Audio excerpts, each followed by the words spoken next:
Bonjour Bandeko, bonjour Congolais partout, Bolanda Monamboka Trésor Lumbu partout, Bisika Bino Bozali, Toye urgent, Toya Kotali Sabino, la mission principale d'un diplomate américain au nom de Blinken Anthony. Voilà raison, Toye Mbango po Total Sabino mission nae Aeli Nini, insécurité na Est et Silate, nos mamans sont toujours violées. Qu'est-ce que les Américains ont vu pour dépêcher une haute personnalité à États-Unis d'Amérique à Kitanakata Kinshasa. Nde yango déjà makambo tolingi to swana bino boye ba réalité pona momo na zoloba fatia zui pepe oye wana zokende Tchad. Et na momo pe na zoloba Anthony le secrétaire d'État américain azali déjà na Rwanda avec les lettres des sénateurs pour blâmer Paul Kagame. Yango wana makambo to swana bino na moi vingtaine à 30 minutes pour être partagé. Yango te to koma kuna parce que nazomona batebele bazo sa la polémique autour d'une procédure illégale selon ba juriste bato ba école droit que procédure ezalaki respectée. Nde yango na pona que peuple congolais balandaka biso ba mona te que peut-être bakangi d'une manière illégale parce que les uns parlent d'une irrégularité, les autres parlent que immunité parlementaire et l'ongwakité, c'est-à-dire kanela ki jamar. Voilà raison laquelle avant tout le makambo ya Anthony qui est le secrétaire d'État américain a expliqué na batu procédure ezalaki nini et quelle est le vrai infraction de Jean-Marc Kabund. Batebele ba ko comprendre était pourquoi mutake prison. Bolanda loboko mi balé a tchewana te la victoire, c'est la honte. Il ne croyait pas que Koko Melepe a kende boloko, il ne croyait pas. Je ne sais pas comment est-ce que je peux définir ça. Peut-être par rapport à ba chicha nae, ba spiritualité nae, banganga nae, nenge ba tel c'est que tu auras toujours la domination du président Félix Tshisekedi ba Kangote. Peut-être c'est qui les poussait à les croire. Mais batebele ba ko comprendre quel est vraiment tala bo Jean-Marc Kende vraiment nani tribunal hein? Na cour vraiment ba juge à cour na ba magistrat parquet ba télé vraiment ba zo sambisa Jean-Marc audience publique hein? Est-ce que boyebi cause nango peut-être batebele ba zo monango comme comédie, peut-être batebele ba monango aventure, mais aventure té état de droit côté. Comment est-ce que nani François Beya na éclairci bino un exemple moi moké pour peut-être attendre ba propos nga bo ndimate bo boya mais bon dimata exemple on a ligne na pesa bino peuple congolais bande konanga partout bolanda biso bisika boza. Les chefs de l'État délèguent son conseiller spécial en matière de sécurité François Beya qui est actuellement à la prison centrale à Makala, les voisins de Jean-Marc Kabunda Kabunda.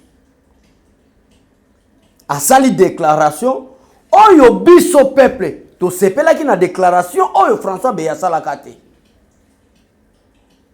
du fait qu'il est allé représenter l'État et officiellement aussi c'est le conseiller spécial du chef de l'État en matière de sécurité François Beya a qui aussi la déclaration peuple congolais ba sepelité tango peuple ba sepelité Jean-Marc Kabunda sali déclaration. Dans la déclaration à Jean-Marc Kabunda a lobby était bas propos oyo François Beya a lobby. Ils ont engagé Kakaye, ils ont engagé peuple congolais. Biso news, nga na koza la hypocrite te lokutate parce que chez nous to bige futo lobela bat makaba solo. Biso news to telemela ki yango. Biso news to lobaki yango. Ah François Beya motema abe. Mais posons des questions de savoir. Quelqu'un est bozala ki bino mi balé na kacha liberté.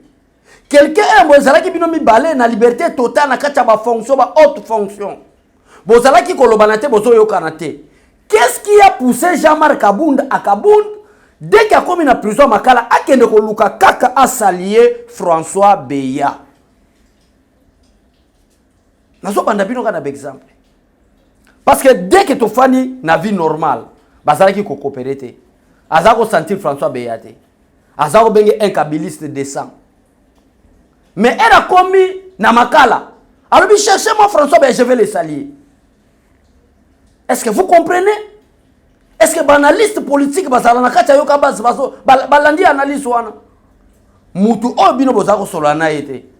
Mutu o bino bozako coopérer na été. Moutou Oyo traité que c'est un kabiliste. Ils ont préparé un coup contre le président de la République. Comment c'est possible, le peuple congolais? Akende Luka Salié, Jean-Marc Kabunda Kabunda. Donc, dès que vous avez Jean-Marc, malgré Azangi ba preuve, Makambouye Moka Lobaki y a jet privé, Makambouye Moka Lobaki y a paradis fiscaux, Makambouye Moka Lobaki na président de la République, un danger pour la République, un incompétent notoire, ce sont des propos de Jean-Marc. En dehors de ça, peuple congolais boye bake na kacha coup d'état, na kacha complot. O ezala ki to boma Félix Tshisekedi, o ezala ki to éliminer la personne de Tshisekedi. Jean-Marc Kabunda était l'acteur principal. C'est la raison pour laquelle boke ko monake ake ko luka ba kutana na nani, ba kutana na François Beya. Basa la réunion ya bato ba kope simba kati.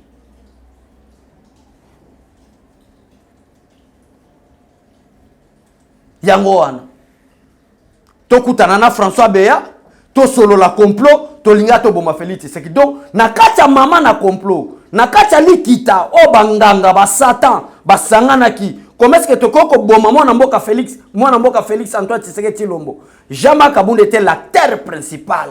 Na ba chicha na ye, na ba kisi na ye, na domaine de spiritualité élevée comme qui il croyait toujours que Félix Tshisekedi a ozalaka mutu, a ko manipuler na ba kisi. Andima ki teke ko simba bongo. Lelo Jean-Marc Anabolo.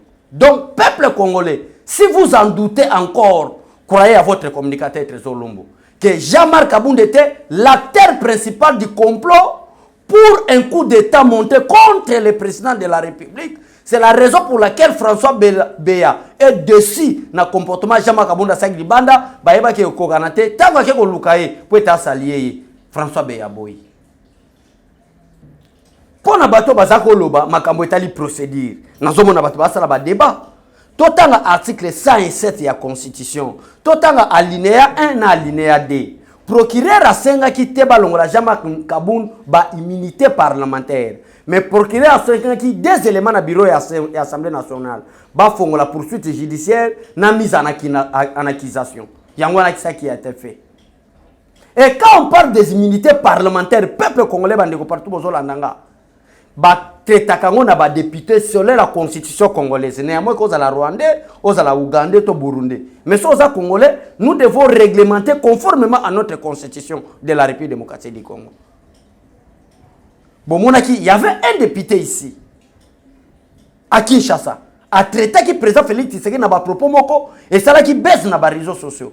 Bon, il y a une raison pour laquelle Bakanga a été à cause de la immunité parlementaire wana parce que à ça là qui yango na kati ya exercice ya fonction na ye en tant que député national na kati ya hémicycle ya Assemblée nationale parce que en tant que bato ko beta libaku lokola député baza ba parlementaire bato ba tretara mibeko ba votara mibeko pour na peuple congolais nde batiela bango ba militer que pendant l'exercice de votre fonction oko beta libaku ko loba mabe mais soki ezali pendant l'exercice de fonction à ce moment là ba militer parlementaire et koko landayo.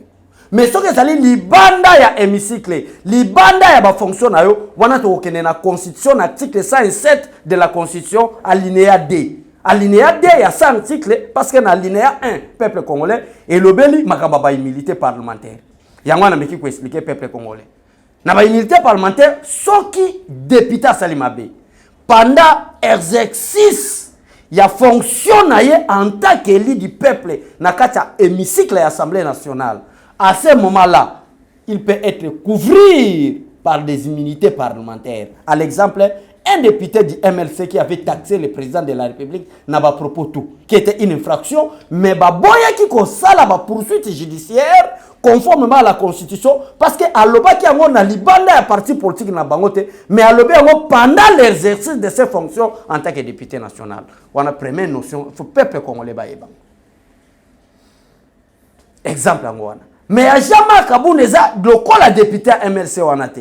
Il y a Jean-Marc Kabunda, c'est maintenant en tant que président de l'Alliance pour le changement, un président d'un parti politique qui tacle le président de la République. Lui maintenant est frappé conformément à l'article 107 de la Constitution, alinéa D. Parce que ce n'est pas pendant l'exercice de ses fonctions en tant qu'élu du peuple, mais c'est comme un citoyen congolais, un président d'un parti politique. Maintenant, du fait qu'il est élu, l'article 107 alinéa de la Constitution, et le but était, qu'est-ce doit faire le parquet par rapport à cet élu qui a causé, qui a commis des infractions en dehors de la fonction. Le procureur a deux éléments à demander à l'Assemblée nationale. Un, la mise en accusation du député. Deux, les poursuites judiciaires. C'est que le procureur, près de la Cour de cassation, a fait dans le bureau de l'Assemblée nationale. Tant que la politique, il y a une réglementation. Et ça, c'est que les gens qui ont TV, ils ont non, ce n'est pas ça. Mais le bureau de l'Assemblée nationale, parce que même dans l'administration publique, ok, par exemple, le service, il y a ANR, il y a DGM, il y a service, il y a sécurité, même la police, il y a armée. Ceux qui ont commis une infraction, pendant l'exercice en fonction de l'État, il y a une manière de l'Hollandais.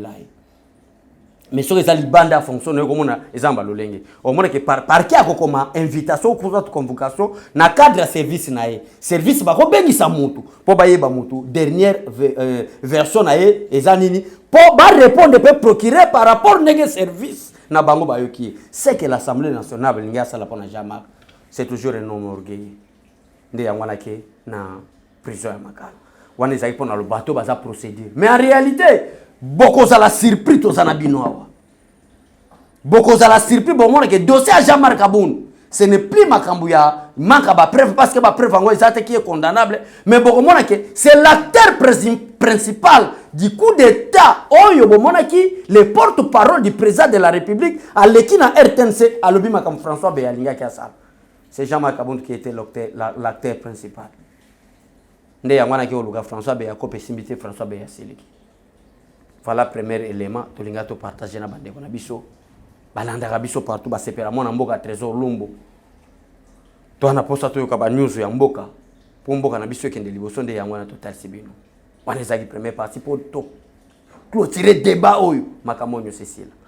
Mais deuxième élément, place tout ça que Nabiso ko chité, boye bibe que na yoka base, l'air c'est l'air. Tout ça batimo te que to banda ko loba, to banda ko fanda biso zo loba zo répéter ba moto ko zalaka. Bit na makambo biso to yeko loba pour peuple congolais a compréhension. La présence na deuxième élément place tozo kendo chité. La présence du secrétaire d'État américain aux affaires étrangères na kombo ya Anthony Blinken qui est maintenant au niveau du Rwanda. Quelle est la mission du secrétaire d'État américain? Pourquoi il est venu à ce moment? Quelles sont ces décisions prises face à présent Félix Tshisekedi Tshilombo? Non, et que les gars inapercétés. Il faut tout y a total sa peuple congolais, sa présence. C'est au bénéfice du peuple, de l'État congolais ou ezalangwa yekakai. Si kakai ya ayo sa la tourisme. Voilà la raison pour laquelle tu as face à la caméra total sa peuple congolais. Ba américain ba yo ki solo. Na ba source biso tozi, ba yo ki na ba rimer. Que guerre maintenant sore ko silisa bakamuna bango na côté bazo bunda bango occidentaux ezali Afrique. Yanga bomoni les ministres des affaires étrangères. Ya Russie a tamboli Afrique. Ba américain ba yo ki solo ba lui que la République démocratique du Congo azape na ba pa pona okota na kati ya club ya Russie. Ba yo ki solo. Talaka République démocratique du Congo et comme na baris ba pesi biso bachar. Bobi comment est-ce que les Américains vont perdre? Félicitations au président de la République. Félicitations au ministre des Affaires étrangères. Oyo a taclé le secrétaire d'État américain face à face. Ni complaisance, ni crainte. À la réalité, qui se passe en République démocratique du Congo. Et face à président Félix Tshisekedi, pour la bateau, mission à président Félix Tshisekedi des années. Biso trouve que Félix Tshisekedi n'a pas un mandat, mais il a une mission. C'est sauver la République démocratique du Congo. Le peuple congolais, Félix Tshisekedi a dit depuis longtemps, depuis que je suis au pouvoir, je traite avec vous. Et parmi les pays que nous avons des relations bilatéraux, les États-Unis d'Amérique, nous avons signé avec eux un partenariat privilégié. Ce n'est pas un partenariat comme on a fait avec tous les autres pays du monde. Non. Mais avec les États-Unis, c'est un partenariat privilégié. Et nous avons eu les rapports du Conseil de sécurité des Nations Unies. On a un rapport, ils ont détaillé noir sur blanc qu'il n'y a pas de M23. C'est seule l'incursion rwandaise au sol congolais. Mais les Américains, pourquoi vous n'avez pas rejeté l'embargo na biso? Pourquoi? Ça, c'est le président de la République. Et le ministre Christophe Lutundula a répété à Molissus. Il y a maintenant décision, il y a secrétaire d'État américain. Marqué Baboya ko voter contre Bisoto. Il y a makamna lobi. Alors tolingi guerre, il y a République démocratique du Congo c'est là d'une manière pacifique et Rwanda Seigneur il appelle ça dommage intérêt na peuple congolais. Dès que je quitte la République démocratique du Congo, tozo kende tozo pesa ultimatum na Paul Kagame. A kende ko luka ba M23 na ya créaka fabrikaka pour ko piller babilo kwa Congo ati sa guerre na yi. Na minito na we sabino peuple congolais. Le secrétaire d'État américain a déjà wapi, a déjà na Rwanda. Nous attendons maintenant des résolutions. Ba bezo nous sommes allés qui koyoka bezo ba M23 ba lobby makambu parce que yemo d'abord secrétaire d'État américain à reconnaître ba décision prise na makambu na auto kenda ki koyoka na ba groupe rebelle na Nairobi. Or que na makambu to kenda koyoka na ba groupe rebelle na Nairobi ezalaki ke batika bitumba oya muza étranger azongi mboka na ye o za mwana mboka congolais atikali na mboka na bitumbe sila. Yemo secrétaire d'État américain Anthony a reconnaître que les États-Unis ba en compte. À reconnaître la décision prise dans Rwanda Oyo, Joao Lorenzo, azalaki médiateur. À reconnaître. Or que la décision Oyo, bazwaki na Rwanda, ezalaki ke bitumbe salamate ba M23, ba simba bisaka ba salani, ba kende. Yemoko pe secrétaire d'État à reconnaître. À reconnaître le rapport, il y a Conseil de sécurité des Nations Unies. Bisiko balobi qu'il n'existe pas un groupe de rebelles qu'on appelle M23, mais ce sont les incursions rwandaises pour piller les richesses des Congolais. Anthony, qui est le secrétaire d'État américain, a reconnaître. Maintenant, pour le mois bateau basaloba, makambo Félix Tshisekedi azosala. Le problème avec Félix Tshisekedi, nous sommes forts. Nous avons formé des commandos pendant 3 ans et demi à président Félix Tshisekedi. Mais le problème Félix Tshisekedi, c'est la face A. Face A, le président Félix Tshisekedi était d'abord qu'on démasquait Paul Kagame. Aujourd'hui, Paul Kagame est démasqué. Même le Conseil de sécurité est témoin. Même les rapports, il y a négociation à Luanda, va témoigner. Même tout partout à Zokeni. Alors, pour ça, la cafouillage, malgré démasqué. Ake obenga porte parole ba M23 bo sala déclaration bo lo baete makambo to négocier bo ba gouvernement congolais ba ya ko kitana bonagana awa pour être aussi sango déjà star il y a des rapports officiels et zo ba ke incursion rwandaise au sol congolais. Voilà la diplomatie agissante du président de la République. Voilà la raison pour laquelle nous soutenons Fatou Beton. C'est lui, le changement au Congo pour le moment. Sans président Félix Tshisekedi, j'ai même ma tête à couper. Parce que j'ai même ma main à couper. Mais nous disons des choses vraies. J'ai même ma tête à couper. L'homme du changement pour le moment, c'est le président Félix Tshisekedi. D'ailleurs, tout ça, le problème n'a pas Jean-Marc, n'a pas failli l'outé. Tout ça, le problème n'a pas monté. Bango bako bundana président Félix Tshisekedi mais baso bundana na biso peuple congolais. Je crois. Bolandi, l'homme le plus populaire du Congo, dans le sondage où tu as là dernièrement, c'est toujours président Félix Tshisekedi avec 36,9%. Le second c'est Martin Fayulu avec 14,1%. Botala écart. Et eko kita bakatumbi bakamere bakabila. Eko kita na bango président Félix Tshisekedi a rebattu le record. Yango wana viva sondage. Vi misale zo sala sur le terrain. Ata peuple congolais zo pour la reconnaître yango parce que ça na ba congolais mususu ebele lelo. Ce qui président Félix Tshisekedi alobi ke nazo somba kisa bangungi. Po ete bangungi sila na Congo malaria sila batu mususu bazala derrière bangungi. Po problème na bango Félix Tshisekedi te. Toyeba bango déjà. Bazangi discours yango moni un moment donné ba ke lokota maman moko a 70 ans. Comme vous savez, compte Twitter, voilà, j'ai été maltraité, on m'a payé $3,500, tout ça c'est des comédies politiques, des aventures politiques. Nous vous attendons. Et nous avons dit peuple congolais que l'élection en 2023 est la diabolisation.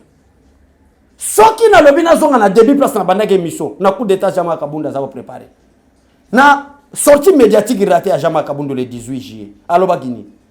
Alobi bo sala ba marche té. Bo sala eloko moko té. Bo sala ba marche pona ko benga na Félix Tshisekedi conformément à l'article 64. Or que article 64 wana façon bazo définir on a ba Chadari na ba Jean-Marc Kabunda na ba Martin Fayulu. Au moins qu'il y avait un complot monté contre le président de la République. Bango ne soit pas l'article 64. Ok, article 64, et son pouvoir na peuple, pour na bateau balingi ba s'accaparer na pouvoir. Or que na vision président Félix Tshisekedi, tout comme un état démocratique, et on ne peut pas parler de la démocratie sans les élections. Il y a bel et bien les élections en 2023. Pourquoi bango ne soit pas l'article 64? Il préparait un coup d'état. Mais ça va confondre bango. Token d'élection. Boté ya ba base na bino. Boté ya ba vision na bino. Bo pesa ba programme na bino na peuple congolais pour ba élire bino na ba député. Lobi Félix Tshisekedi ko bima président de la République awa bo bandi sous président li. Mais bozo l'exata na bino na politique à lokuta ya ko sa peuple congolais. Voilà la raison pour laquelle to les cas face à la caméra. Merci na bande konyo so ba siltenera biso.